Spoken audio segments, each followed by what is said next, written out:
watu waamke.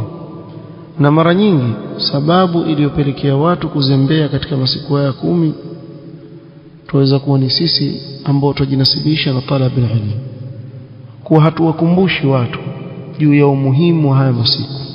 Ni muhimu sana kokote uliko, ikiwa ni imamu wa msikiti, ikiwa ni khatibu wa Ijumaa, wakumbusheni watu juu ya uzito wa masiku haya na kuwa ni masiku adhimu sana.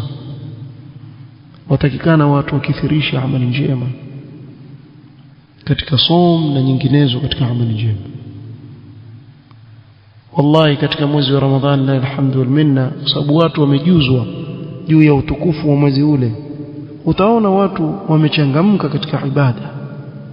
Kadhalika hizi siku 10 watu waonekane wameshika msahafu, wasoma, watafuta ilmu. Kwa ni jambo ambalo latakikana watu wakumbushwe sana sana, wakumbushwe sana suala la kutekeleza na kufanya kwa wingi amali njema katika masiku haya. Qala wal 'ashru al-awwal min shahr dhil-hijja ayamuha khairul ayyam. Haya masiku 10 ya mwanzo katika mwezi wa Dhul-Hijja, masiku yake ndiyo bora kabisa, ya khairi kabisa.